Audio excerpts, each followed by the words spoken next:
는 마태복음 17장 20절입니다. 이르시되 너 믿음이 작은 까닭이라 진실로 너에게 이르노니 만일 너에게 믿음이 겨자씨 하나만큼만 있어도 이 산을 명하여 여기서 저기로 옮기라 하면 옮겨질 것이요 또 너희가 못할 것이 없으리라. 아멘. 말씀 제목은 믿음 질식으로부터 탈출하라 라는 말씀입니다. 믿음 질식으로부터 탈출하라는 말씀으로 오늘 나누겠습니다. 오늘 본문 말씀은 예수님이 한 산에 오르셔서 변화되셨습니다. 통칭 우리는 그걸 변화산이라고 그러는데요. 거기에서 예수 그리스도 그분이 하나님의 아들 되심과 또 이후에 예수 그리스도 십자가 죽으시고 부활하실 것에 대한 하나님의 놀라운 계시가 이제 현장에서 있었습니다. 동시에 그러한 그 환경, 이런 상황 속에서 산 아래에서는 물에도 넘어지고 불에도 넘어지는 아들을 어떤 아버지가 데리고 왔습니다. 먼저는 제자들이 아무리 기도를 해도 안수를 해도 낫지 않는 겁니다.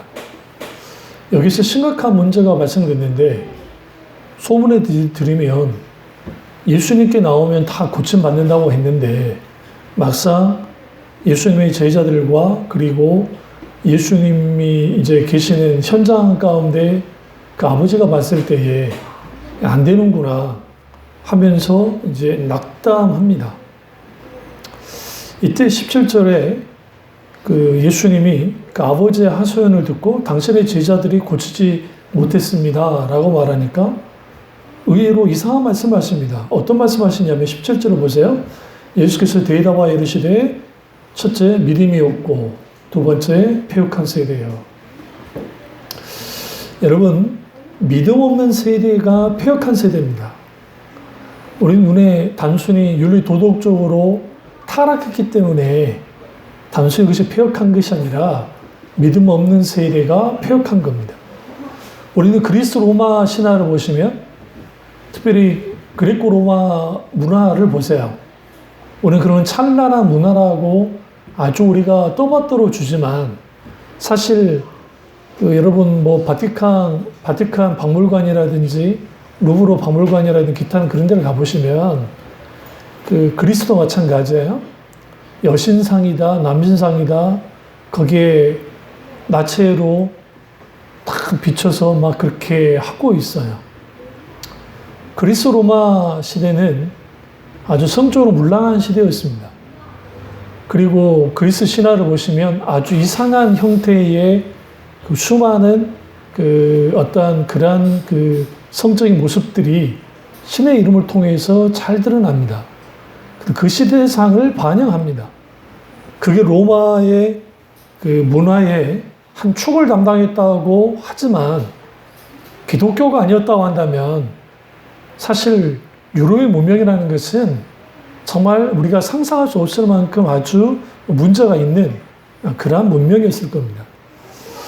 그런 의미에서 믿음 없는 세대가 패역한 세대이고 패역한 세대가 믿음이 없는 세대입니다. 문제는 믿음을 갖고 있다고 하는 하나님의 사람들입니다.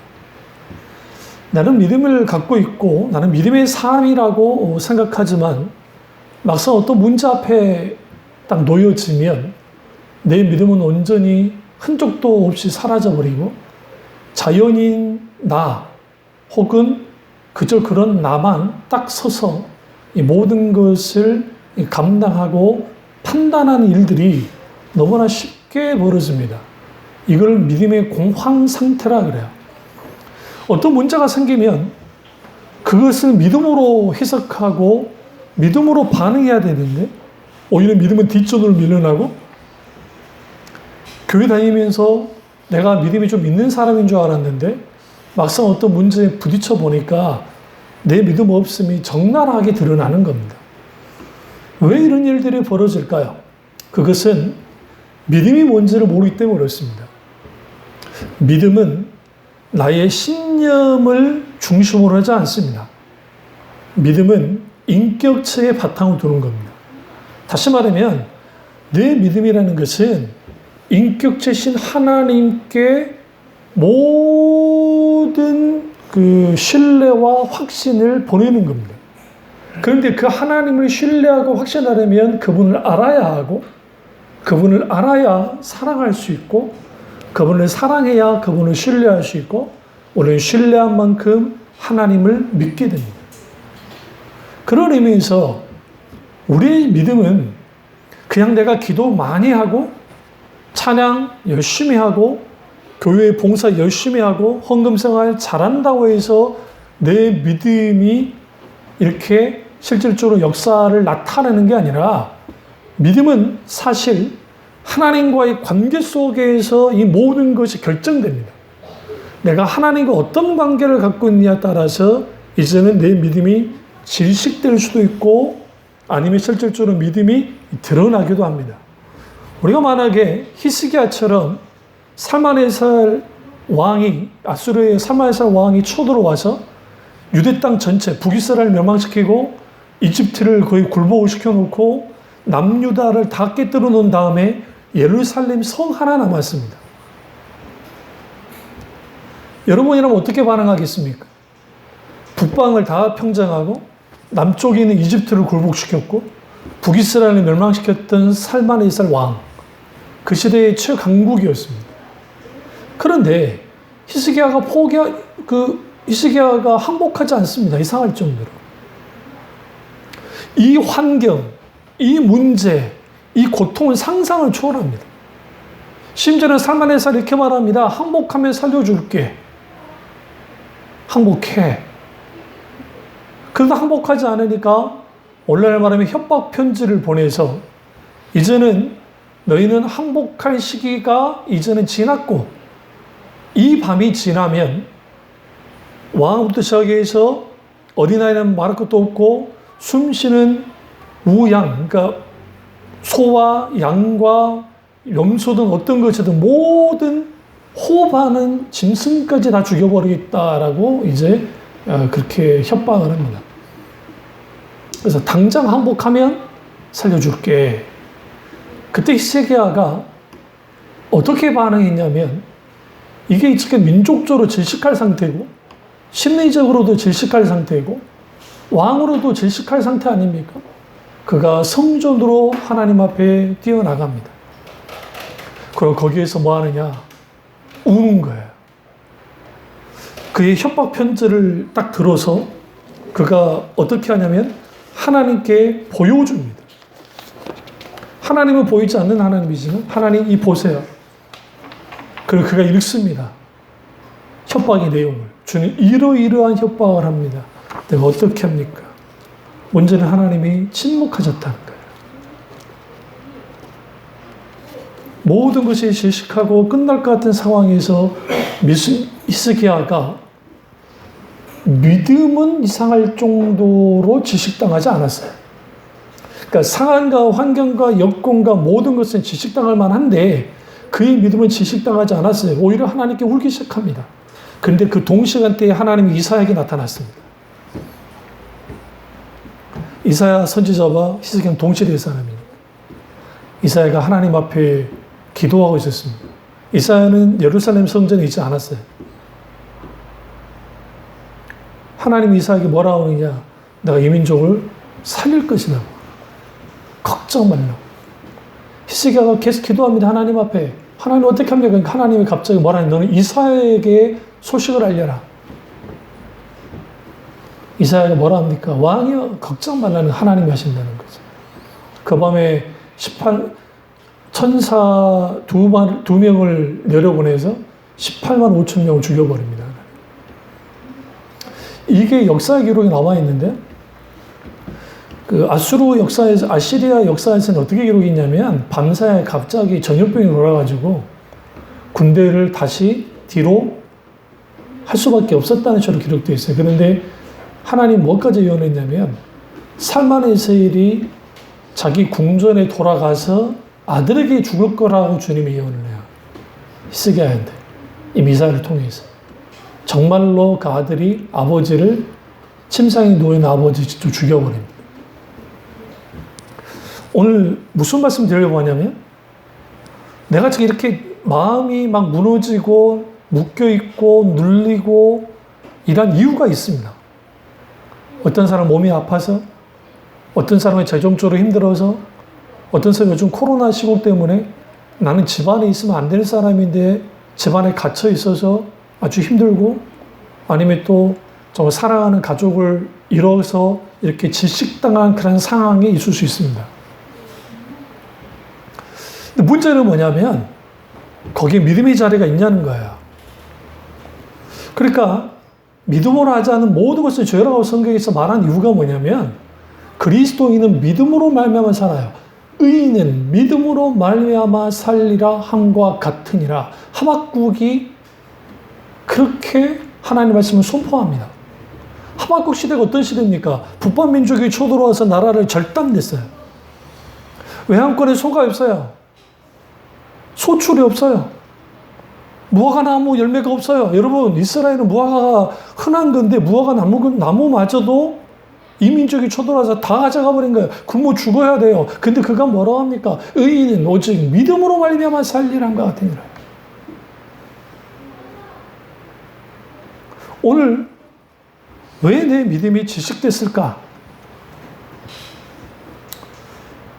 그 이유에 대해서 오늘 이제 어떻게 믿음 질식으로부터 갈지를 이제 말씀드리겠지만, 믿음 약한 교인들 중에는 목사님 잘 믿어지지 않습니다 라고 하는 사람들이 많습니다. 저 옳은 고민이에요. 여러분, 신앙에 고민이 없다는 것은 잘못된 거예요. 정말 하나님이 계신지 안 계신지, 성경이 진리인지 안 진리인지, 진리가 아닌지 고민하셔야 돼요. 의심하세요.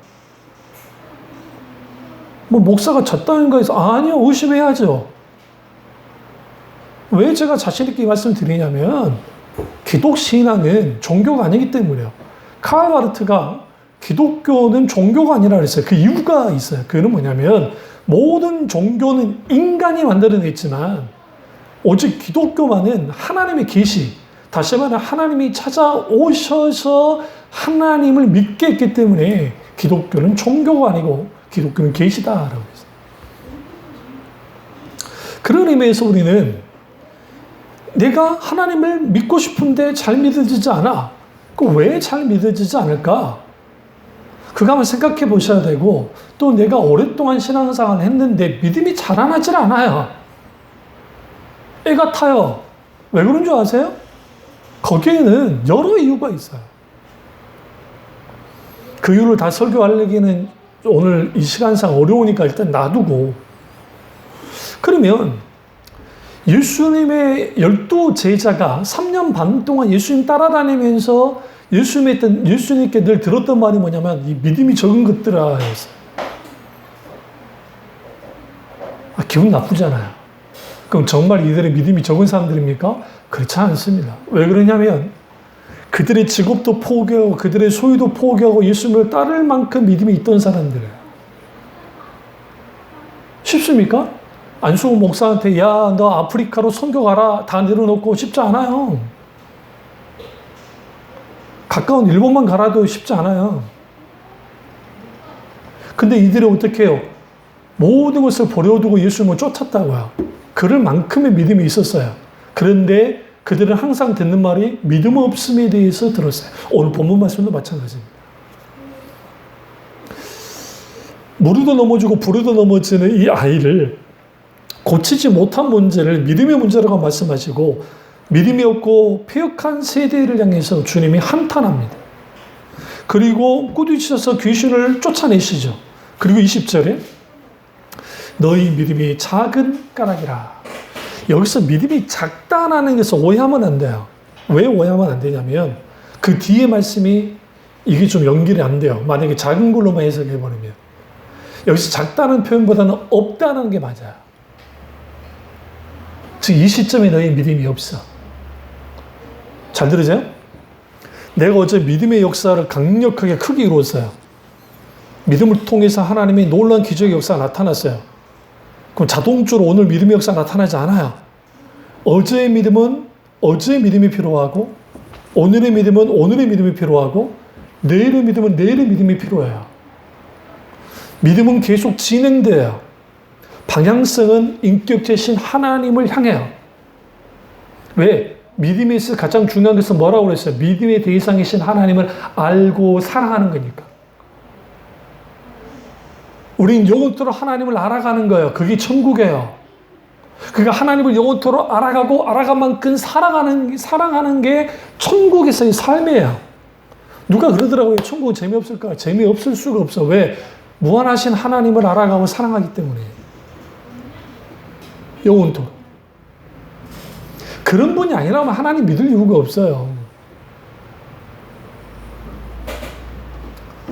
그러면 예수님이 겨자씨 하나만한 만큼만 있어도 이 산을 명하여 여기로 저기로 옮기라며. 그러면 겨자씨라는 게 세상에서 가장 작은 씨는 아니에요. 이거보다 더 작은 씨도 많아요. 그런데 팔레스틴, 이스라엘 땅에서는 이게 제일 작은 씨니까 예수님이 이제 비유로서 말씀하시는 거예요. 겨자씨만한 씨만 있어도 이 산을 들어 저 바다에 던질 거야. 이게 예수님이 그냥 만들어낸 말은 아니고요. 미드라슈라고 하는 이스라엘의 그 탈무드와 어떤 미드라시라는 가르침들이 있어요. 이런 그 모임들 속에서 랍비들이 은유적으로 사람들을 가르칠 때 했던 표현 중에 하나가 이 표현이에요. 이게 극적인 표현이에요. 그러니까 너희에게는 믿음이 아예 없어. 근데 봐. 겨자씨만한 믿음 하나만 있어도 저 산을 들어 저 바다에 던져. 이 말은 무슨 말이에요? 겨자씨만한 하나의 믿음의 파워, 능력이라는 것은 산을 던질 수 있는 거야. 그러면 그 겨자씨만한 믿음에서 중요한 게 뭐예요? 겨자씨는 뭐를 상징해요? 크고 작다를 상징하는 게 아니에요. 여기서 말하면 생명이에요. 생명. 너희가 생명 있는 그 믿음을 갖고 있으면 눈에 보기는 작을지 모르지만 그 생명 있는 그 믿음이 무슨 일을 벌여요? 우리가 상상할 수 없는 일들을 이룬다는 거죠. 그러니까 이걸 그 신본용주의나 본용주의 적극적 사고방식의 기복주의 영향을 받은 사람들이 이것을 어떻게 말했냐면 겨자씨만한 믿음이 있어 저 바다에 던지기 때문에 우리는 그 믿음을 사용해서 바다에 던집시다. 그런 식의 예수님이 말씀하신 게 아니에요. 여기서 중요한 것은 생명 있는 믿음을 가졌냐는 거예요. 지금 믿음의 문제를 말하는 거예요. 믿음이 있음과 없음의 문제. 믿음이라고 다 똑같은 믿음이 아니에요. 어떤 믿음은 죽은 믿음이 있고, 야고보서의 말을 통해 어떤 믿음은 생명 있는 믿음이 있고, 물론 성경에 큰 믿음과 작은 믿음에 대한 표현을 쓰긴 해요. 그러나 크다 작다는 의미는 내 믿음이 크다, 내 믿음이 작다의 차원이 아니에요. 단순히. 왜냐하면 믿음은 우리로부터 시작되지 않기 때문이에요. 인간은 기본적으로, 잘 들어서 인간은 기본적으로 하나님을 믿을 수 있는 존재가 아니에요. 뭐냐면 본성적으로 아담과 하와가 타락을 했잖아요. 타락하고 원죄를 가지고 태어난 인간은 기본적으로 하나님을 첫째 떠나라는 경향성이 있고 두 번째는 하나님을 향한 실증이 있어요. 금방 실증돼요. 그래서 하나님을 떠나라는 경향성이 강하기 때문에 그들은 항상 뭐 하게 되어지냐면 하나님으로부터 멀어지기를 원해요. 저의 신학적인 스승이라고 할 수 있는 티벨리우스 반티레라는 분이 있는데요. 그분의 제자가 쓴 책이 신지식론이라는 책이 있습니다. 근데 이제 그 부분은 제가 좀 어려우니까 제가 이제 구체로 소개는 하지 않겠지만 예수 그리스도를 믿지 않는, 하나님을 믿지 않는 사람들도 하나님이 있다는 걸 알아요. 이 말하면 목사님 미치지 않았어요. 교회 안 다니잖아요. 그렇지 않아요. 왜 그러냐면 로마서 2장에 하나님이 이 우주 만물을 창조하심을 통해서 밝히 하나님의 신성이 있다는 걸 분명히 알게 만들었어요. 근데 다른 건 뭐냐면 알기는 알겠는데 믿기 싫어요. 믿고 싶지 않아요. 받아들일 수 없어요. 그래서 하나님 아닌 다른 것을 만드는데 그게 첫 번째 우상이에요. 그래서 금송아지 버러지의 형상으로 하나님을 대신하게 만들었다고 바울이 말하잖아요. 두 번째는 돈이에요. 맘모니즘. 돈을 하나님처럼 섬겨요. 세 번째는 문명이에요. 우리는 문명과 문화를 좀 깊이 이해하지 못하는데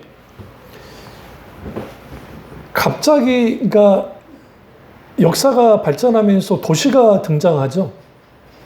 도시 등장의 이유가 뭐예요? 왜 모여 살았을까요? 첫째, 그래야 먹고 살기 편하고 안전해요. 근데 이제 문제가 생겼어요. 모여 살다 보니까 이제 막 거기에 싸움도 나고, 도둑놈도 생기고, 거기에 뭐 범죄도 일어나고, 그런 일도 벌어졌어. 그런데 상식적으로 농촌에서 사는 사람과 도시에 사는 사람 중에 누가 죄를 많이 짓겠어요? 도시예요. 왜 그러냐면 죄 지을 만한 상황이 많이 펼쳐져요. 이건 뭘 의미하냐면 창세기에서 바벨탑이 등장하잖아요. 그럼 바벨탑 등장 전에 두발가인, 야벨, 유발하고 하는 그 문명이 갑자기 탁 나타나요. 그 바벨탑 전에. 그러면서 가인의 후손들이 그렇게 나타나는 거예요. 하나의 문명을 이루는데 그게 뭐냐면 도시예요. 우리가 말하는 도시와 좀 개념이 달라요. 마을이라 생각하시면 돼요. 마을보다 좀 더 크다고 한다면 도시국가, 도시. 그 도시에서 누가 딱 되었냐면 수호신 하나 만들어 놓고 그리고 인간이 왕이 돼서 사는 거예요. 그러니까 자기 닮은 신들을, 자기가 원하는 신들을 세워져. 그래서 그 도시마다 이제는 뭐 하느냐? 하나님을 대체하고 그렇게 해요. 그러면서 더 이상 하나님이 필요 없는 것처럼 그렇게 살아가지만, 그러나 그런 속에서 그들의 이면을 쭉 들여다보시면 뭔가 불안해요. 그러니까 인간은 뭔가 의지할 대상을 찾아요. 그게 약이라 할지라도, 그게 눈에 보이는 의사라 할지라도, 아니면 기타는 여러 가지를 가지고 그들은 하나님 아닌 다른 것을 자기 신처럼 만들어 놓고 사는 거야. 그래서 어떤 사람은 운동이 자기 신이 되는 사람이 있고, 자기 건강이, 자기 명예가, 자기 권력이, 자기 뭔가가 각자의 신 역할을 해요. 그래서 어떤 그 교수님 말처럼 종교를 갖고 있지 않는 인간은 단 한 명도 없다고 할 만큼 모양만 다를 뿐이지 실제로 그렇다는 거예요. 그러나 기독교는 달라요. 왜 그러냐면 기독교는 인간의 기본적인 본성과 합하지 않아요. 오늘날의 기독교가 뭘 포기해버리냐면 옛 자아를 깨뜨리는 것들, 날마다 자기를 부인하고 자기 십자가에 지는 것들에 대해서 포기해버렸어요. 현대교회. 그러다 보니까 믿음이라는 것은 내가 믿습니다. 그래서 한국교회에 펼쳐진 게 뭐예요? 덮어놓고 믿으라는 거예요. 무조건 믿어. 질문하면 믿음 없던 사람이래요. 우리 교회는 내가 질문을 하나도 안 해. 저한테 질문한다고 해서 제가 여러분에게 뭘 한 적이 한 번도 없는데, 오히려 제가 공부하는데, 그러니까 목사 공부하지 말라고 질문을 안 해. 얼마나 대단해. 질문하셔야 돼요. 그러면 예수님이 겨자씨 하나만한 믿음을 제시했던 이유가 뭘까요? 우리에게 필요한 게 겨자씨 하나만한 믿음인 거예요. 사실은. 왜? 생명 있는 믿음 하나면 눈에 보기는 작을지 모르지만 이게 뭘 이루어요? 저 산을 저 바다에 던지는 하나님의 놀라운 역사를 이룬다는 것을 분명하게 말씀하고 있습니다. 그래서 예수님의 제자들은 계속 믿음이 적은 자들을 혼나요. 마태복음 6장 30절에도 이렇게 말하죠. 오늘 있다가 내일 아궁이에 던지는 들품도 하나님이 이렇게 입히시거늘 하물며 넣을까 보냐. 믿음이 적은 자들아. 그러니까 무엇을 먹을까, 무엇을 마실까, 무엇을 입을까 염려하는 그들을 향해서 믿음의 문제라고 분명히 말씀하시고, 그 풍랑을 만난 제자들에게 마태복음 8장 26절에 예수께서 이르시되 어찌하여 무서워하느냐. 믿음이 적은 자들아. 여기서 재미있는 게 있죠. 근심의 문제, 두려움의 문제, 믿음의 적음의 문제로 주님이 이제 판단을 해요. 말씀하시죠. 베드로가 이제 무리를 걷는 일이 벌어지는데 거기에서도 그가 이제 뭐합니까? 바람을 보고 무서워해서 빠져듭니다. 그러자 마태복음 14장 31절에 예수께서 즉시 손을 내밀어 그를 붙잡으시며 이르시되 믿음이 작은 자여 왜 의심하느냐.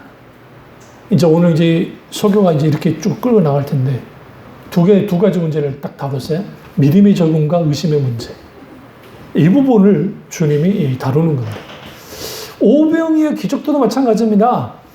예수님이 놀라운 오병 기적을 일으켰어요. 그런데 제자들이 깜빡 12광줄이나 되는 이 떡 부스러기들을 갖고 온 걸 잊어먹은 거예요. 그러니까 서로 막 걱정, 어떡하게 다시 가야 되냐 말아야 되냐. 이미 건너왔는데 그거 사람들이 가져갔지 가만 놔뒀겠어요? 남아있던 사람들이. 그러니까 예수님이 그 말씀을 들으시고 이렇게 말합니다. 믿음이 적은 자들아 어찌 떡이 없음으로 서로 운운하느냐. 여러분, 떡 없음의 문제를 믿음 없음의 문제라고 주님이 이제 분명하게 말씀하세요. 사실 근데 이 먹고 사는 문제는 큰 문제잖아요. 저도 마찬가지고.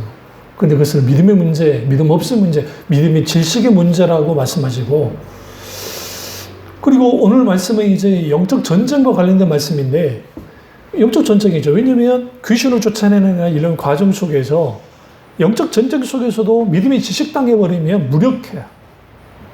그러니까 오늘날의 세대가 가장 큰 문제는 믿음 없음의 문제야. 그러니까 폐역한 세대의 특징은 믿음 없으니까. 믿음 없으면 사탄이 가지고 놀아요. 이게 문제입니다. 그러면 믿음을 제식하는 것부터 탈출하는데 어떻게 해야 되느냐? 첫째로 의심으로부터 탈출해야 됩니다. 의심입니다. 의심은 왜 생깁니까? 신뢰 부족으로 생깁니다. 아담 이후의 인간은 기본적으로 의심하는 존재입니다. 왜냐하면 아담과 하와가 타락하게 됐던 가장 근본적인 원인은 의심 때문에 그랬어요. 사탄이 야, 하나님이 너희에게 이 선악과를 따먹지 말라 하더냐? 따먹지 말라 했어. 근데 죽는다고 해서? 아니야, 죽지 않아. 왜 하나님의 선악과 못 따먹게 한 줄 아니? 너희가 하나님처럼 될까봐 그래. 하면서 하나님에 대한 의심을 집어넣습니다. 그때 하와가 어떻게 생각합니까? 딱 눈을 들어보니까 갑자기 늘 그냥 보던 선악과가 보암직하고 먹음직하고 지혜롭게 할 만큼 탐스럽게 보였어요. 그리고 따먹습니다. 그러니까 의심은 인간의 기본적인 본성이라고 봐야 돼요. 사실은. 근데 이게 하나님을 향할 때는 이게 강해요. 왜냐하면 죄의 본성이 하나님께 대하여 의심하게 만들어요. 그러니까 이 의심하게 되면 하나님의 능력뿐만 아니라 하나님 존재까지 부인하게 됩니다.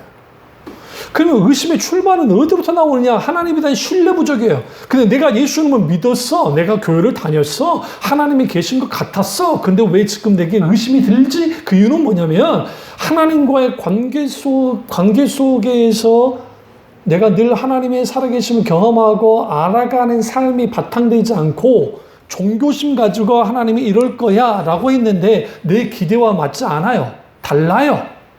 그러니까 의심하죠. 이런 분 있잖아요. 과거에 하나님이 내가 우리 집 부도가 날 뻔했는데 하나님께 기도를 했는데 하나님이 이 기도를 안 들어줬어. 그래서 하나님 나는 안 믿어. 그런 사람들 있어요.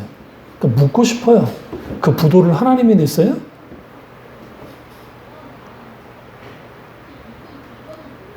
그랬으면 저는 하나님을 아예 안 믿어야 돼요. 우리 집 두 채 다 날리고 다 날아가고 진짜로 안 믿어야 돼요. 안 믿어야만 해요. 그러니까 제가 사춘기 어렸을 때 하나님에 대한 적개심을 가진 거 아닙니까? 그러다 중학교 2학년 때 인격체의 하나님을 만나고 그리고 돈 없는 것 때문에 우리 집이 못 산다는 것 때문에 가난하다는 것 때문에 주눅들면서 산 적이 다른 분도 없어요. 내 친구들도 우리 집 형편이 정말 좋은 줄 알았어요. 진짜로. 그렇다고 내가 누구처럼 가면 써가지고 그러지도 않는데, 늘 주님 안에서 평안하게 살거든요. 저희 어머니 보세요. 고생한 것처럼 보여요? 과거 우리 어머니 보실 때. 안 보이죠? 저희 형 보면 고생한 것처럼 보여요? 안 보여요. 저는 생고생한 것처럼 보입니까? 안 보이죠. 그 이유가 뭐냐면, 인격적 하나님 안에서 깊이 자라나갈 때 하나님이 만져요. 은혜가 있어요. 은혜가 있으면 살게 됩니다. 그러면 하나님에 대한 의심이 커지면 참 재미있는 게 뭐냐면 다른 것을 신뢰해요. 그러니까 열왕기 시대에 선지자들이 늘 책망한 게 뭐냐면 하나님 아닌 다른 것을 의지하는 거예요. 이집트 의지하지 말라는 거죠. 바벨론 의지하지 마. 나를 의지해. 하나님 의지해. 라고 말씀했어요. 계속. 그러니까 내가 뭔가 의지하는 게 내가 신뢰하고 있는 거고, 내가 가치 있다고 느끼는 걸 내가 신뢰하는 거야, 사실은. 그러니까 우리가 이거죠.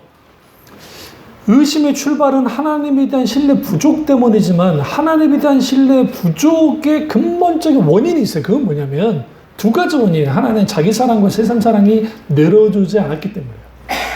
자기 사랑과 세상 사랑이 깨지지 않는 사람은 절대로 하나님을 전적으로 신뢰하지 않아요. 내가 원하는 하나님 되면 오케이, 하나님 좋아, I'm so happy, 난 정말 좋아. 그런데 내가 원하는 대로 하나님 움직여주지 않으면 앵그리가 내버리지 않냐. 앵그리버드가 되는 거야. 하나님께 대해 화를 내요. 이게 누구예요? 광야 이스라엘 백성들의 모습입니다. 그들은 늘 하나님을 의심했어요. 하나님이 먹을 거 줄 수 있어? 하나님이 물 줄 수 있어? 하나님이 고기 줄 수 있어? 의심했어요. 의심은 뭐와 연결이 돼요? 불신앙과 연결이 돼요. 자연스럽게. 오늘 이 말씀 제가 새벽에 일어나서 하나님이 새벽에 너무 강하게 주셔서 이 설교를 급하게 준비하고 올라온 거예요. 하나님이 하고자 하신 말씀이 있으셨나 봐요. 원래 말씀 미리 다 준비한 게 있었는데. 그러면 의심이 커지면 하나님 아닌 다른 것을 신뢰하고, 그러면 의심이 커지면 하나님이 채워져야 될 자리가 뻥 뚫려요. 뻥 뚫린 가슴을 무엇으로 딱 채우냐면, 그게 돈일 수도 있고, 그게 쾌락일 수도 있고, 그게 사람일 수도 있고, 그저 어떤 것일 수 있어요. 그걸로 채워요. 그래도 좀 찜찜하면, 그래서 기적을 요구하는 거야. 하나님 내가 믿어줄 테니까 기적을 좀 보여주세요. 그게 예수님 시대의 유대인들이, 바리새인들이 했던 행동이에요. 예수께 나와서 말하는 게 우리에게 표적을 보여봐라. 내가 너 믿어줄게. 너는 의심이 많이 가. 그러니까 못 믿겠으니까 너 좀 기적을 베풀어. 그러니까 예수님 뭐라고 합니까? 내가 볼 기적은, 내가 볼 표적은 뭐냐? 이 세메이온이라고 하는 헬라어 단어인데, 그것은 뭐냐? 니느웨에서 회개를 선포했던 요나의 표적밖에 없다. 말씀의 표적. 복음의 선포의 표적. 그 표적밖에 보여줄 게 없다. 주님 말씀하셨어요. 예수는 수많은 기적을 일으켰어요. 근데 그 기적을 맛봤다고 해서 사람들이 예수 온전히 믿었느냐? 그렇지 않아요. 기적 맛봤던 사람들이 예수님 입장 못 박혀 돌아가실 때 그들은 가만히 있었어요. 왜? 예수님에 대한 의심이 생겼거든요. 과연 정말 메시아 맞아? 과연 그가 그리스도일까? 왜? 그들이 생각하는 그리스도의 모습이 아니었거든요. 그들이 원하는 것은 정치적인 메시아를 원했는데, 예수는 힘없이 종으로 오신 메시아로서, 고난당한 메시아로서 죽어버리니까. 이사야 53장의 예언처럼. 그러니까 의심이 생긴 거예요. 그러니까 십자가에 죽도록 내버려 둔 거예요. 마찬가지로 우리의 의심의 문제를 반드시 깨뜨려야 돼요. 그러니까 탈출해야 돼요. 의심 탈출에서 가장 중요한 게 뭐냐면, 첫째, 철저한 회개가 요구돼요. 하나님 앞에 회개해야 돼요. 두 번째, 하나님이 나를 만나달라고 기도하셔야 돼요. 하나님을 만나지 않는 이상 우리는 의심할 수밖에 없어요. 그러니까 여러분, 엠마오로 가는 두 제자가 예수님이 부활했던 소식을 들었는데도 내려갔어요. 이상하지 않으세요? 엠마오로 가는 두 제자가 예수님 부활했던 소식을 듣고도 내려갔다고요. 예루살렘에서 엠마오까지는 제가 알기로 한 10km에서 12km 정도 돼요. 그렇게 먼 거리가 아닌데, 예수님이 지금 부활하셨다는데 엠마오로 자기 고향으로 돌아가 버리는 거예요. 그러니까 예수님이 동시에 나타나요. 그러니까 마가다라 방의 밑에 숨어있던 예수님의 제자들로 나타나고, 엠마오 가는 두 제자가 동시에 나타나요. 그러면서 예수님이 뭐라 합니까? 같이 가면서 예수님이 자기가 예수님이 아닌 것처럼 연기하시면서 말씀을, 구약의 말씀 쭉 설명해요. 그러면서 했던 말이 뭐예요? 너희가 왜 그걸 믿지 않느냐. 그 가른 척 하다가 자기 집에서 예수님을 모셔다 드렸어요. 밤 늦게 되니까. 그딱 하니까 그러면 이제 좀 식사기도 좀 해주십시오. 축복기도 해주십시오. 그러니까 주님이 딱 식사기도 하실 때 갑자기 사라지시잖아요. 그때 눈이 탁 그들이 열렸다 했어요. 이분이 예수님이란 걸 알았다. 부활하신 주님. 의심을 거두는 길은 하나밖에 없어요. 살아서 역사하시는 하나님을 만나야 돼요. 어떻게 만나느냐? 말씀을 통해서. 오늘 설교 말씀이든 아니면 기도 가운데 하나님의 응답을 받든 그 만남 속에서 우리는 뭐 해야 되느냐? 의심을 걷어내야 돼. 그래서 의심은 믿음을 마비시킵니다. 영적으로 무감각하게 만들어요. 그렇게 되니까 의심이 아주 큰 문제 같은데 이 의심이 커지면 두 번째로 두려움이 생기는데 두려움으로부터 탈출해야 돼. 믿음의 반대는 의심이 아니라 있잖아요. 두려움이라 있잖아요. 그 이유가 있어요. 인간은 기본적으로 의심하는 존재예요. 오늘날 이렇게까지 과학이 발달한 이유는 의심했기 때문에 그래요. 정말 그런가? 과거에 그대로 받아들였던 것들을, 자연 법칙들을 그대로 받아들이지 않고 뭔가 의심했고 사유하면서 문화를, 문명을, 과학을 발전시킨 거죠. 그러니까 긍정적인 의미도 있어요, 그게. 그런데 이 두려움은, 그러니까 의심은 두려움으로 가게 하는데 두려움은 뭐와 관계느냐? 관계와 관계 있어요. 태도. 관계가 아니라 태도. attitude. 하나님을 향한 한결같은 태도를 갖고 있는 사람은 큰 문제가 닥쳐도 넘어지기는 해요. 근데 곧장 일어나요. 왜? 시선을 하나님께 떼이지 않기 때문에.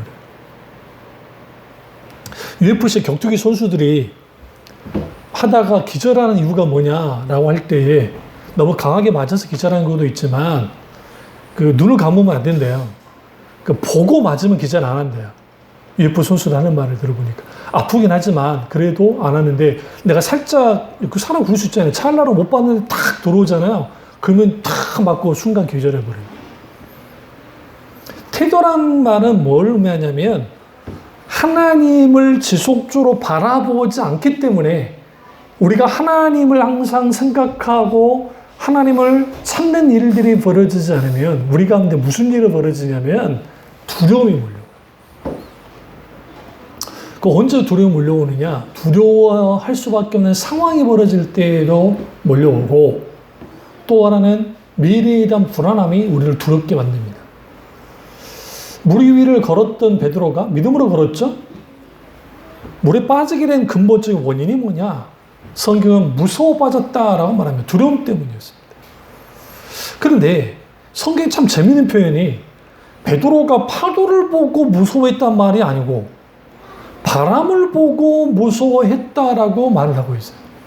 그러니까 바람은 아직 실체가 없습니다. 바람은 결국은 뭐예요? 파도를 끌고 오겠죠. 그리고 바람이 나를 흔들겠죠. 누구를 흔들었을까요? 베드로 몸을 흔들었겠죠. 그러니까 사탄은 우리를 흔들어요. 바람으로, 어떤 문제로, 어떤 상황으로.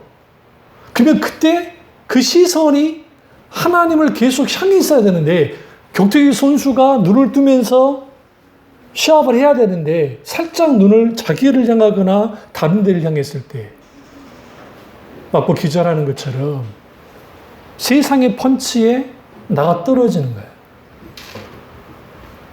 뭐의 문제였기 때문에? 시선이 문제였기 때문에. 그러니까 예수님께 모아졌던 시선을 자신과 바람 혹은 파도에 딱 어떻게 했어요? 시선을 옮기니까 옮기자마자 일어나는 일이 뭐냐? 물이 거기 두려움이 실체가 되는 거예요. 빠지는 거예요.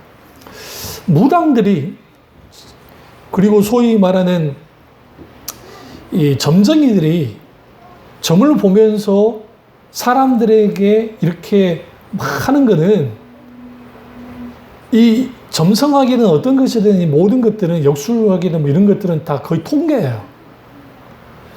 그럼 어떻게 할 수 있냐면 여러분이 심리학 검사를 해봤는지 모르겠는데 성격 유형을 딱 검사를 해보시면 거의 보편적으로 안 걸리는 건 없어요. 대부분 걸려요. 그래서 재밌는 그 심리학 교수가 재밌는 그 심리학 그 뭐라고 그래요. 그 실험을 했는데 사실 선문제도 똑같은 거였는데 이거는 A타입의 성격의 유형의 설문지고, 이거는 B타입의 설문지고, 그렇게 다 설명을 해주고, 똑같이 학생들한테 이제 뭐예요, 그 설문조사를 하겠어요. 그랬더니 이미 무슨 타입의 설문지라고 하는 말을 들었기 때문에 거기에 맞게 자기도 모르게 자연스럽게 반응하게 됩니다. 똑같은 건데도. 너 자식 굿하지 않으면 죽어? 삼재가 깼네? 뭐 안 하면 안 돼? 도대체 그 부족이라는 게 뭔지 그것 쓰면 막을 수 있다는 그 논리가 어디서 나왔어요 도대체? 정성을 들여서 일피일체하면은 뭐 거기에서 뭐 예전에 우리 이상의 말처럼 사악한 기운이 뭐 흘러나오는 거예요? 거기? 소위 기독교 예언가라 예언한다고 하는 인간들이 하나님께 3천만 원을 안 바치면 당신 둘째 아들 하나님이 데려가긴다고. 첫째 아들 교통사로 죽었거든요. 근데 그 목사님에게. 근데 그 목사님이 형편이 좋지 않았는데 세상 헌금을 해버린 거야. 그 자칭 예언가라고 하는 좀 이름께는 알려진. 그러니까 광주의 이규수 목사님이 그 모르셨냐고 알았는데도 했다고. 찜찜해서. 그게 믿음입니까? 걱정 마세요. 여러분 길 가다가 도우를 하십니까? 인상이 좋으십니다. 상종을 마세요. 네? 알긴 뭘 알아요, 그들이. 무슨 관상이 얼굴에 있고, 뭐, 손에 있고, 그런 게 어디 있냐고 도대체. 기독교는 철저하게 운명론을 깨부셔야. 예정론을 운명론이라고 생각하는데 그건 큰 오산이에요.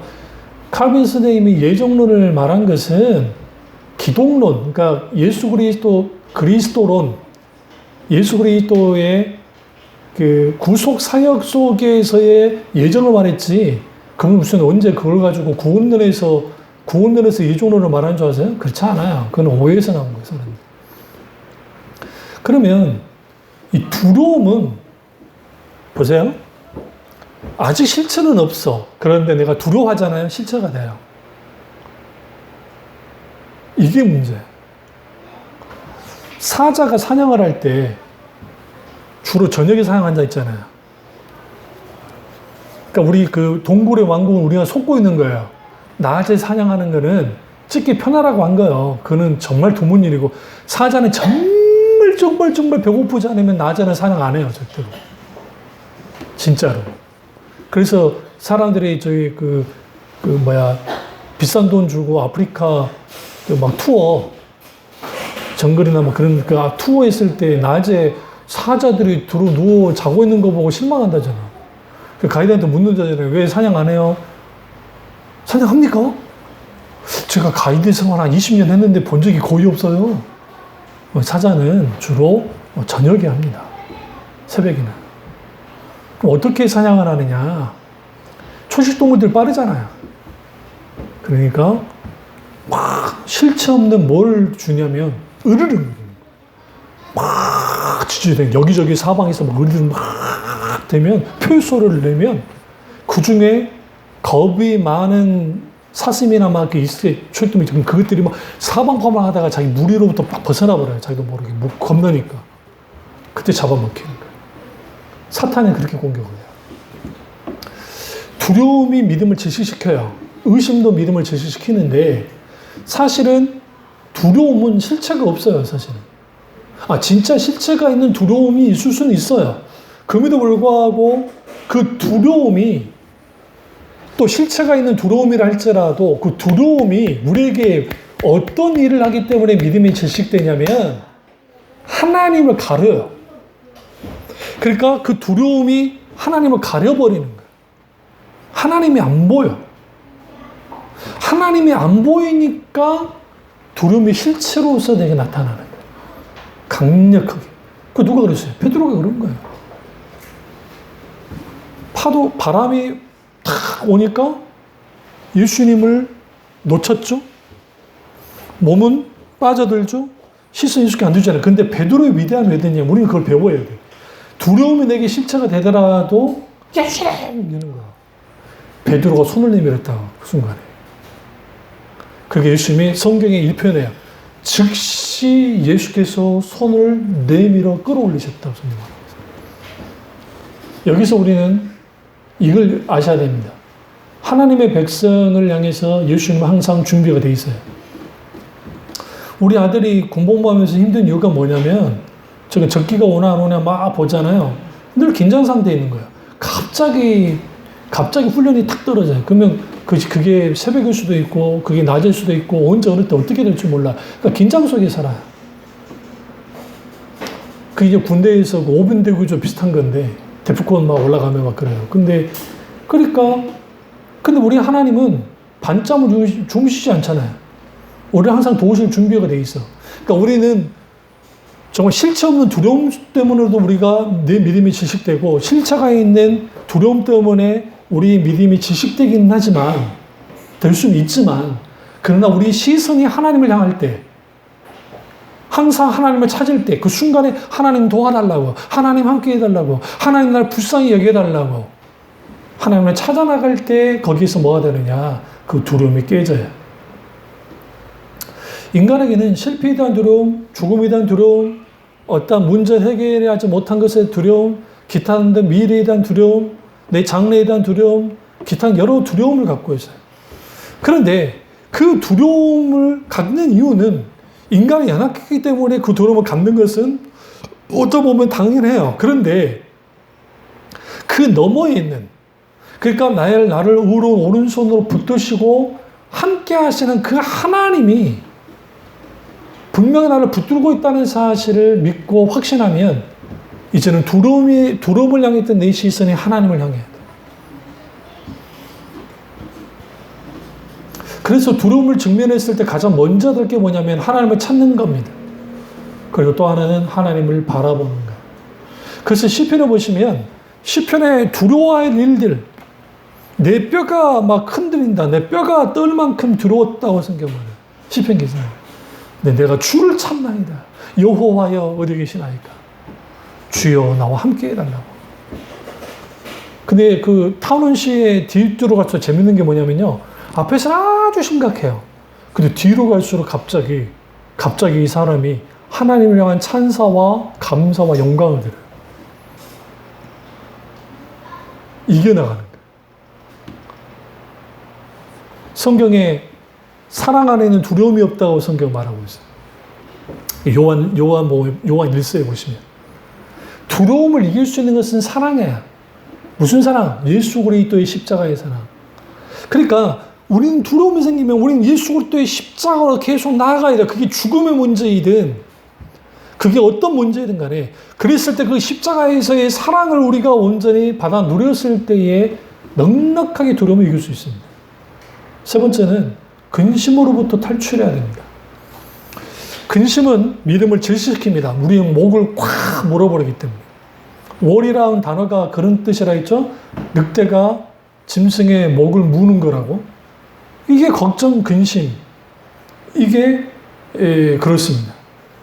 그런데 근심의 크기만큼 믿음도 강하게 물려요.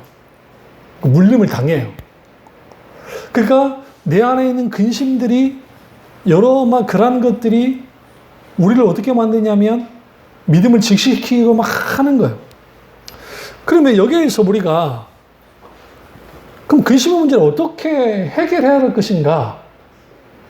일단은 첫 번째, 내 인생은 내가 책임지는 인생이 아니라는 것을 인정해야 해요. 그러니까 이 세상은 내 인생은 나의 것이니까 내가 내 인생 책임져야 돼 라고 하지만, 성경은 너 인생은 너 인생이 아니고 너 인생은 내 거야 라고 하면서 예수님이 주인이심을 분명히 말해요. 그러니까 내가 예수 그리스도를 믿고 내가 주권을 이양을 했어. 이제 더 이상 내가 주인된 삶을 살지 않고 예수님이 나의 주인 됐어요. 그러면 그 주인이신 하나님이 나의 모든 걸 책임지실 거야. 그 책임지시는 하나님을 신뢰하고 확신해야 돼. 네. 그러면 뭘 내려놔야 되냐면 수고하고 무거운 짐을 주님께 내려놔야 돼. 우리 속에는 수고하고 무거운 짐들이 너무 많거든요. 응? 여러분, 우리 부모는 잊었어도 하나님 일하시더라고요. 우리 아들이 8월 달에 파란만장 했잖아요. 우리 이상진 집사님도 그러시고 우리 어머니도 3주를 아프셨어요. 계속 아프셨어요. 그것도 심하게. 제가 이제 여러분을 오픈을 하진 않았는데, 그리고 이제 어젠가 그저께 퇴원하셨는데, 그러니까 까마득하게 우리 아들 기도를 했었지만 아들이 이제 부대가 옮겨주는 문제가 있어가지고 강원도로 갈 수 있는 그러한 그 분위기, 이제 그런 상황이 될 수도 있었어요. 그래서 까마득히 까먹고 있었어요. 왜? 일이 많고 또 거기에 기도하고 하다 보니까 그냥 잊어버렸어요. 근데 하나님이 이미 다 일하고 계셨어요. 그대로 부대에 남게 됐고, 그대로 하나님이 할 수 있도록. 그러니까, 그게 이제 근심의 문제이긴 해요. 그러니까 부모 입장에서는, 제가 이렇게 설교를 하지만, 그래도 아들이 강원도로 가면 어떡하지? 추위에 약한 애인데, 몸도 약한 애인데, 어떡하지? 라는 생각을 하잖아요. 기도는 하긴 했지만, 원래 8월 달에 결과가 나온다는데, 둘 다 까먹고, 그래서 이제 그러고 있던 거예요. 그러니까 부모는 잊었어. 까먹었어. 근데 아들은 그 현장 가운데 하나님 이미 하고 계셨고. 우리가 그 김장 고추 때문에 조금 고추값이 이제 비쌀 거라고 그러잖아요. 그랬거든. 미리 사야 되느냐. 그래서 결론은 김장을 덜 하자. 네? 근데 갑자기 어저께 광주에서 전화가 왔어요. 그래서 그 무슨 일인가 했더니 저희 형교회 권사님이 하나님이 계속 감동을 하신다고. 고춧가루를 보내라는 감동을 하신다고. 그렇게 많지는 않습니다만 그래도 많지. 그래도 5건이나 사서 보내주겠다고. 무슨 고추? 전라도 고추. 다른 고추가 아니라 전라도 고추. 자, 그거 보면서 뭘 느낀 줄 아세요? 우리는 김장 어떡하지? 염려하잖아요. 근데 하나님은 알아서 움직이기. 사모가 왔다 갔다 하면서 저기 홈폴리스에 고추를 보고 다니잖아요. 지나다니면 저 사 말어. 내가 말했거든요. 물론 살라면 사는데 하나님 하실 거다. 그 대신 기대하면 안 준다. 그런가 보다 해라. 그런가 보다 했더니 하나님 하시. 그럼 그 권사님께 왜 하나님, 우리가 뭐 언제 우리 어머니한테 고추 없으니까 어떻게 할까 그런 말 한 적도 한 번도 없고, 그 권사님한테 한 적도 없고. 그냥 하나님이 알아서 감동하죠. 근심의 문제는요, 사실 신뢰 부족에서 나온 건데, 그 신뢰 부족은 어디로부터 생기냐면, 하나님과 나 사이가 벌어졌기 때문에. 왜 근심하느냐? 너희는 마음에 근심하지 말라. 아버지를 믿으니 또 나를 믿으라 할 때에 예수님 십자가에 돌아가시고 가신다 했잖아요. 그러니까 이제는 죽음이라고 하는, 그러니까 죽음의 거리만큼 예수가 떨어진다고 생각하니까 제자들 근심 속에 휩싸이는 게 당연하죠. 그런데 예수님 뭐라고 그래요? 아버지를 믿으니 또 나를 믿으라. 내 아버지 집에 거할 곳이 많도다. 죽음을 극복한 근심의 문제를 깨뜨려 버려줘요.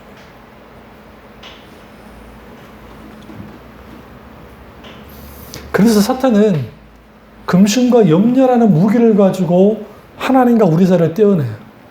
근심 언제 생긴다 했죠? 하나님보다 앞설 때 생겨요. 모든 근심은 하나님보다 앞설 때. 허니가 엄마, 우리 집 쌀떡이 비었어? 어떻게 해야 돼? 그럼 어떤 부모가 아이고 내 새끼 그거까지 생각해. 야, 그 신경 쓰지 마. 엄마 아빠가 알아서 하지 뭘 그러니? 그러지. 안 그래? 똑같아요. 하나님이 우리에게 이렇게 말씀하실 거예요. 어떤 걸 놓고 할 때. 그거 걱정하지 마. 그건 내가 책임질 거야. 너 인생 내가 책임진다니까? 왜 자꾸 네가 신경 쓰고 네가 책임지려고 하니?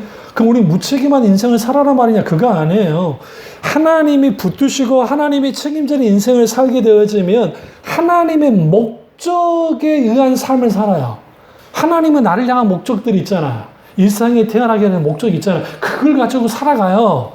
눈에 보기에는 성공하지 않은 것 같고 눈에 보기에는 좀 뭔가 없는 것 같아도 하나님 보시기에 아름다운 인생 얼마나 가치 있습니까? 루스의 인생이 그렇게 가치 있습니까? 그렇지 않잖아요. 그러면 성경의 그런 인물들 속에서 하나님의 목적에 의한 삶을 살아가는 그 인생들 속에 하나님이 책임졌기 때문에 그 룻이 우리가 너무나 잘 알듯이 시어머니 봉양하면서 늘 먹는 문제에 대한 근심하며 살아갈 수밖에 없었잖아요. 다 털어먹고 할 수 있는 것은 이삭 죽기 그걸로 연명했는데 나오미와 함께. 근데 거기에서 하나님이 어떻게 합니까? 하나님이 은총을 베푸시니까 하나님이 은혜 베푸시니까 이제는 먹고 사는 문제 다 해결돼 버리잖아요. 더 이상 염려하지 않잖아요. 자녀가 없었던 보아스에게 하나님이 아들을 주지 않습니까?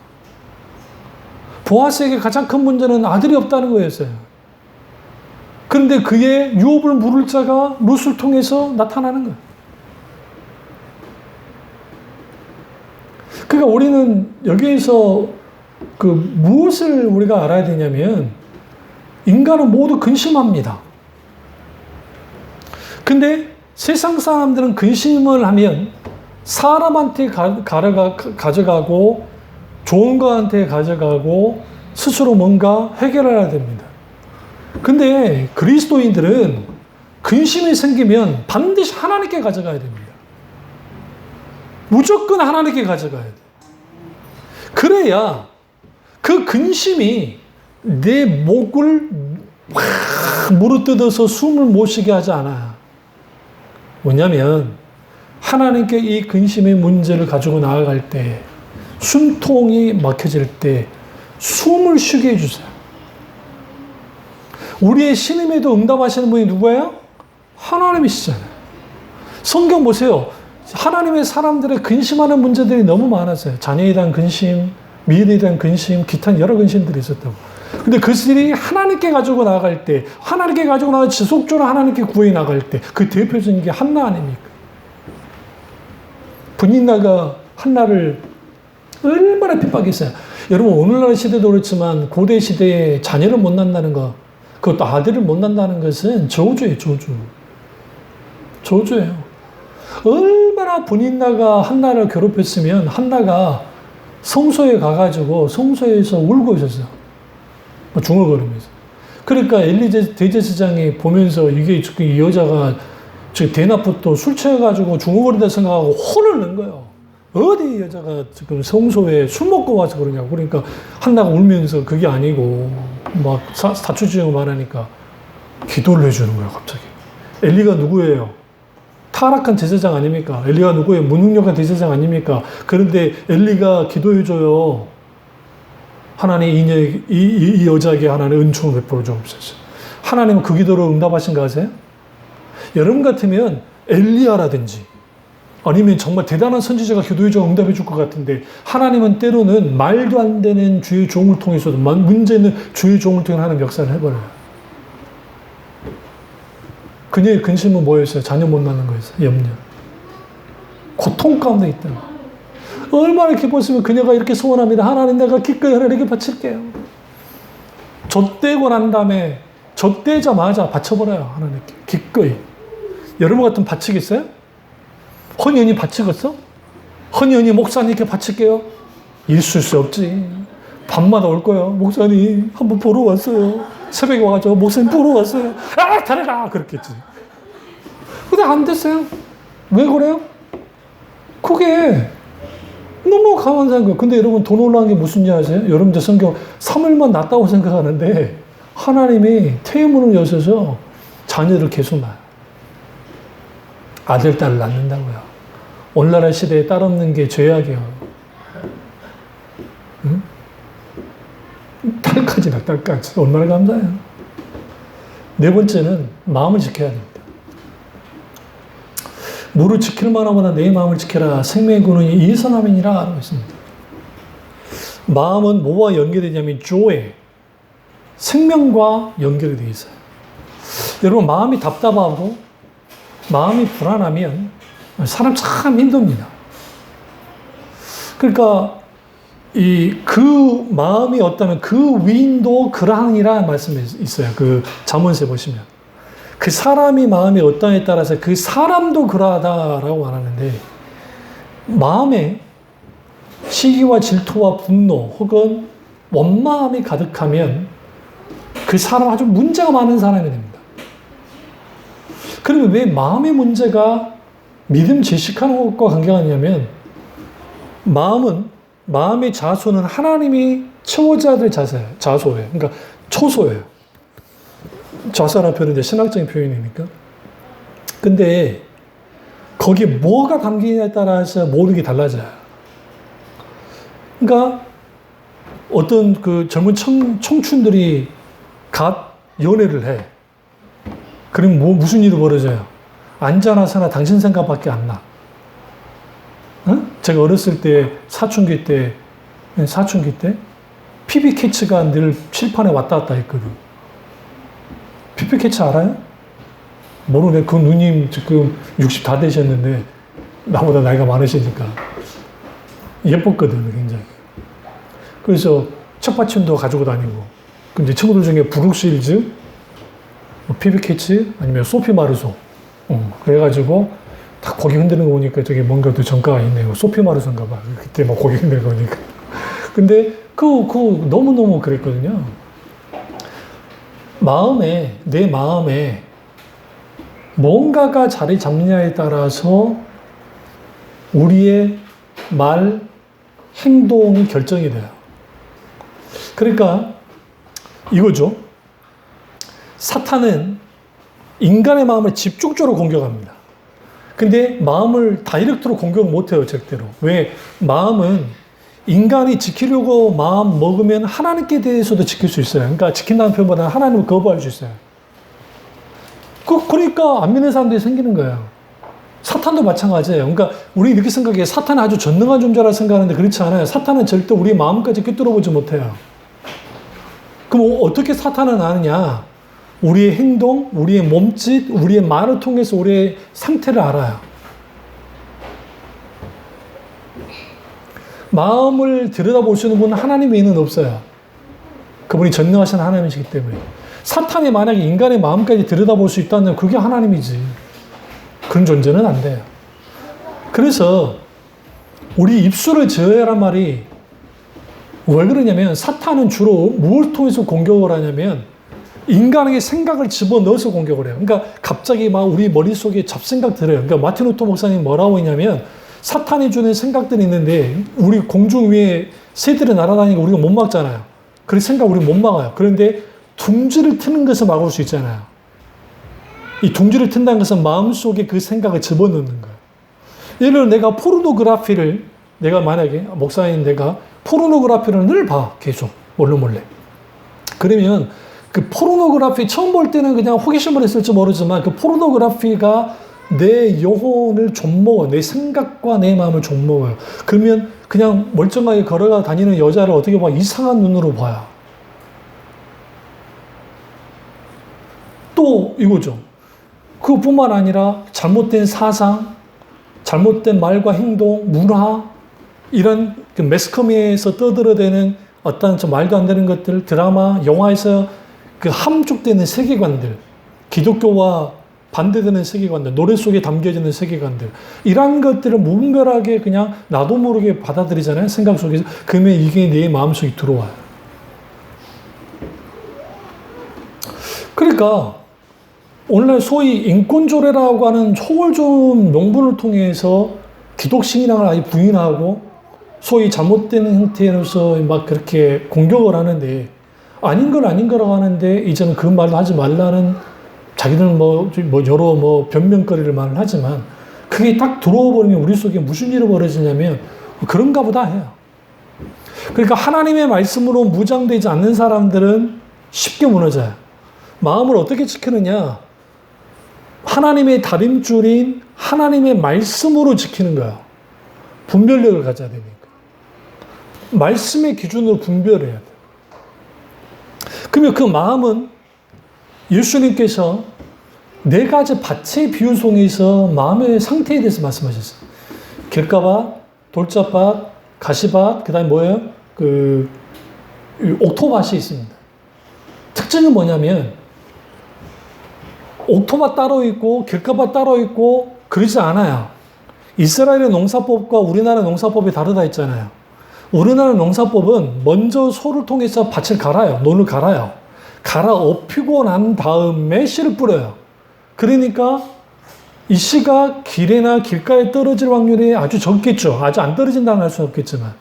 근데 이스라엘의 농사가 달라요. 이스라엘은 왜 그러냐면 농지 자체가 아주 비옥해요. 사실 물이 없어서 그렇지. 그래서 그들은 어떻게 하느냐. 씨를 먼저 뿌려요. 상상이 안 되겠지만. 씨를 먼저 뿌리고 갈아엎어요. 그러니까 당연히 갈아엎다 보면 돌이 있어가지고 못할 때가 생기고 그럼 그걸 패스하죠. 그러잖아요. 길가는 당연히 안 하는 것이고. 처음에 이렇게 길가 구분이 안 되잖아요. 하다 보면 그게 길이 돼버리는 거예요. 그리고 또 돌을 걷어내는 것도 한계가 있고, 그 다음에 덩쿨이가 이게 가시라는 게 우리가 생각하지 걷어내기가 쉽지가 않아요. 그러니까 그 안에 씨가 딱 들어갔는데 그거 포기해버려요, 그냥. 그럼 한 사람의 마음에 옥토박 같은 마음도 있고, 길가바 같은 마음도 있고, 이런 마음들이 있는 거예요. 근데 여기에 어떤 마음이 크냐가 굉장히 중요해요. 왜 믿음이 질식되어 있냐면, 길가바 같은 마음이 되면 말씀을 전해도 사탄이 채간다 했잖아요. 돌짝박 같으면 말씀이 씨가 부러지긴 하는데 어떤 환난이나 역경이나 있으면 인내하지 못하고 타서 죽어버려요. 가시밭은 자라나는 것 같아. 근데 가시에 찔려서 뭐예요? 자라나지 못해요. 그러면 우리는 왜 내 믿음이 질식돼 버리냐면 마음을 매 순간순간 가꾸고 뭐 해야 돼요? 계속적으로 기경을 해야 돼요. 갈아엎어야 돼요. 그러니까 화장으로 얼굴 관리하고 몸매 관리도 중요한데 마음의 관리를 해야 돼요. 마음 정원을 가꿔야 돼요. 그래서 세상에서도 그 말 하잖아요. 좋은 음악도 듣고 좋은 시도 읽고 에세이도 읽고 기타는 그런 거 하라고. 세상 사람도 말하잖아요. 하나님을 믿는 사람들은 더 해야 돼요. 왜 우리가 하나님 말씀으로 콰이어 타임을 합니까? 큐티를 합니까? 내 영혼의 양식을 말씀을 통해서 내가 어떻게 해야 돼요? 계속적으로 기경돼서 어떤 상태에 이르는 거예요? 옥토박 같은 상태가 되는 거예요. 그래서 주님이 구약의 선지자들을 계속 말하잖아요. 너희는 너희의 마음을 기경하라고 계속. 옛적 일을 생각하지 말고 너희의 마음을, 너희의 심령을 갈아엎어라. 히브리 원뜻이 부드러운 마음의 뜻이 뭐냐면 살코기 같이 부드러운 마음이에요. 살코기 같은 마음. 살코기 뭐 어떻게 해요? 이렇게 딱 누르면 딱 잘 들어가죠. 네? 내 믿음이 사용되어야 되고 내 믿음이 나타나야 되는데 왜 믿음의 역사가 나타나지 않는 내 속에 나타나지 않느냐? 내 마음이 강팍해진 상태에 있으면, 내 마음이 굳어진 상태에 있으면 절대로 믿음의 역사가 나타나지 않아요. 왜? 이미 지식되어 있기 때문에. 내 마음이 굳어졌다는 것은 내 믿음이 문제가 생긴 거예요. 왜? 말씀이 들어갈 자리가 없으니까. 믿음은 들음에서 나면 들음은 그리스도의 말씀으로 말미암느니라. 로마서 10장에서 있는 그 말씀 속에서 그 말씀 무슨 말씀이라 했어요? 믿음의 말씀이라고 했어요. 가볼래요? 여러분 지금 성경을 안 찾으니까 목사님이 그냥 지어서 한 말이라 생각하니까. 로마서 10장에 보시면 10장 8절 후반절 보시면 이렇게 보시면 말씀이 내게 가까워 내 입에 있으며 내 마음에 있다 하였으니 곧 우리가 전파하는 모든 말씀은 믿음의 말씀이라. 구절 계속 보시죠. 내가 만일 내 입으로 예수를 주로 시인하며 또 하나님께서 그를 죽은 자 가운데서 살리신 것은 내 마음에 믿으면 구원을 받으리라. 사람이 마음으로 믿어 의에 이르고 입으로 시인하여 구원에 이르니라.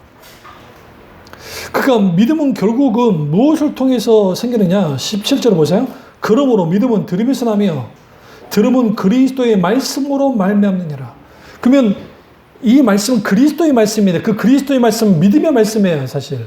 근데 그 믿음의 말씀, 그 그리스도의 말씀을 들어야 믿음이 생겨요. 근데 그 말씀은 어디로 들어가요? 마음에 들어가, 마음에. 근데 이 마음이 강팍해. 이 마음이 돌짝이야. 이 마음이 객가야. 이 마음이 가시밭이야. 옥토밭은 없어. 옥토밭은 쫙 구석에 있네. 그러니까 그 구석만큼만 자라나는 거야. 그게 당연히 믿음이 안 자라나요. 당연히. 하루하루의 삶 속에서 우리의 마음을 가꿔야 되는데. 잡초, 투성이가 돼버리는 거죠. 여러분, 잡초가 얼마나 대단해요?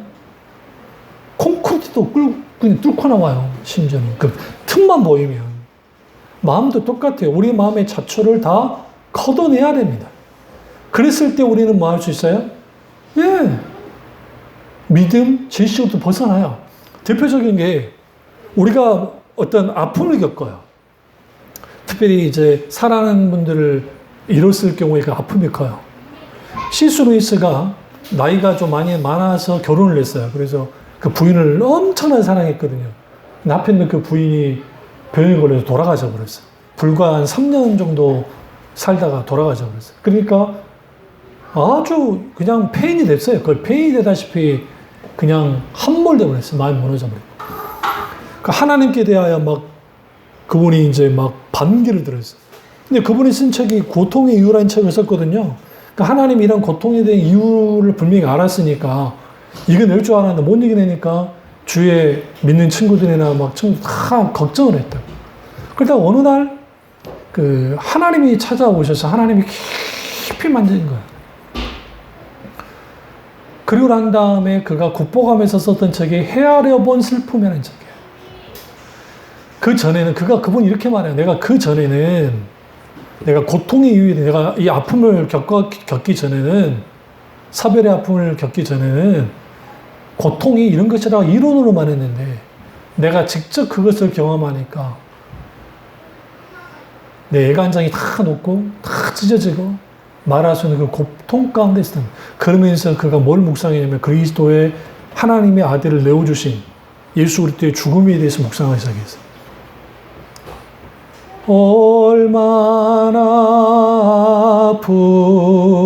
아프실까 하나님의 마음은. 그러니까 우리가 인간들이 막 뭐 불순종을 많이 아파하시는데 예수 그리스도 십자가에서 죽으실 때 하나님 마음이 얼마나 아팠겠어요. 멜 깁슨이 The Passion of Christ라고 하는 영화를 만들었을 때 사람들이 눈물이 위에서 떨어지니까 그걸 하니까 사람들이 막 조롱했어요. 어떻게 저 따위 영화를 만들었냐고 안 믿는 사람들이 했지만 저는 그게 아주 진수라고 생각했어요. 왜냐하면 하나님이 할 수 있는 건 십자가에 죽으시는 예수 그리스도를 보면서 하나님이 할 수 있는 것은 눈물밖에 없었어요. 같이 아파하셨어요. 여기서 우리는 뭘 알아야 되냐면 아파하십시오. 아파하되 내 영혼이 함몰될까지 아파하면 안 돼요. 왜 그러냐면 내 영혼이 함몰될까지 아파하면 반드시 사탄의 공격을 해요.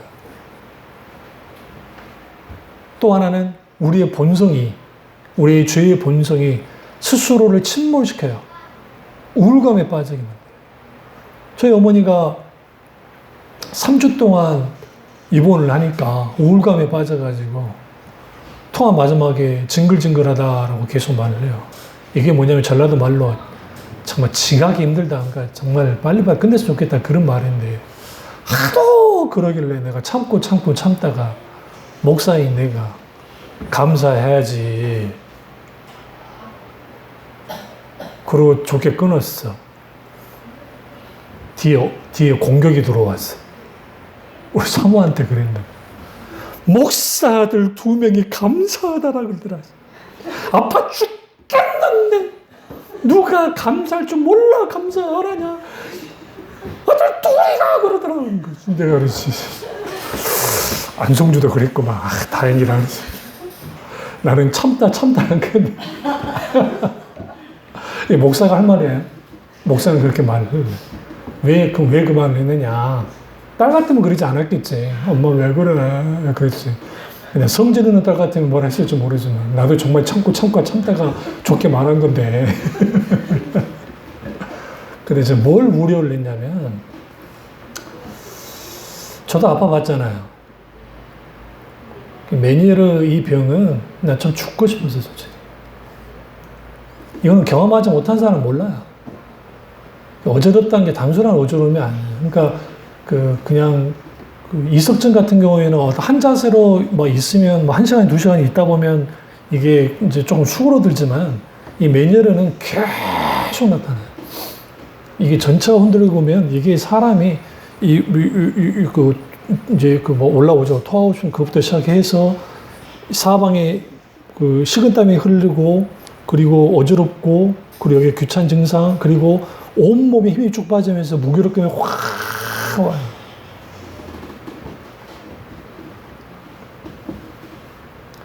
그때 우울감이 와.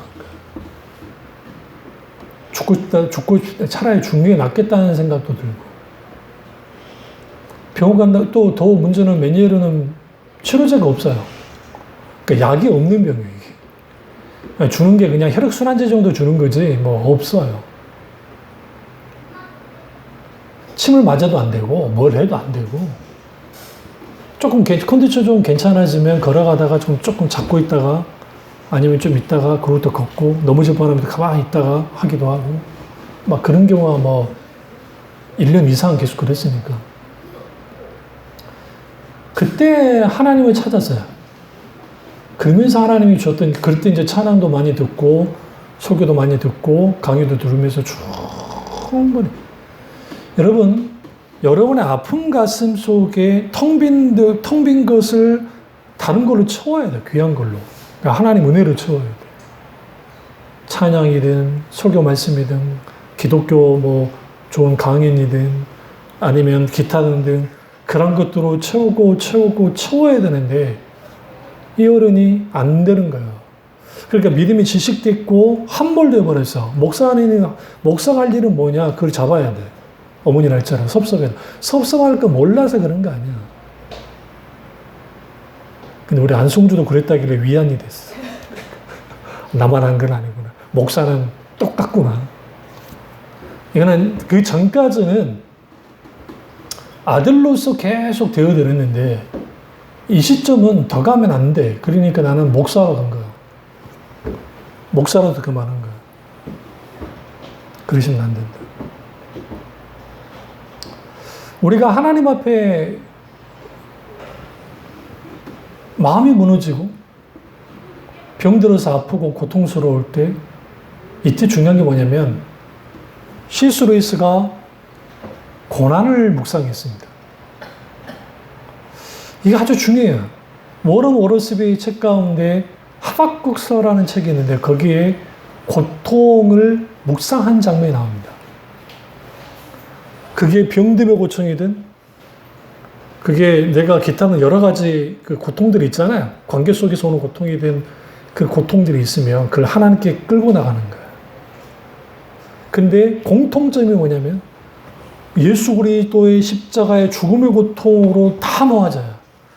이게, 그러니까, 어느 동서양을 막론하고 성령께서 그렇게 끌고 나가요. 그러면서 그 고통을 충분히 묵상할 때에 거기에 두 가지를 발견하는데, 하나는 헤세드. 나는 아직 상황이 나아지지 않았지만 여전히 비추시는 하나님 은혜, 하나님의 자비하심. 두 번째는 긍휼을 구하고 있는 나야. 하나님 나 불쌍히 여겨주세요. 나 외롭지 않네. 나 두렵지 않네. 주님 맘에 늘 계시네.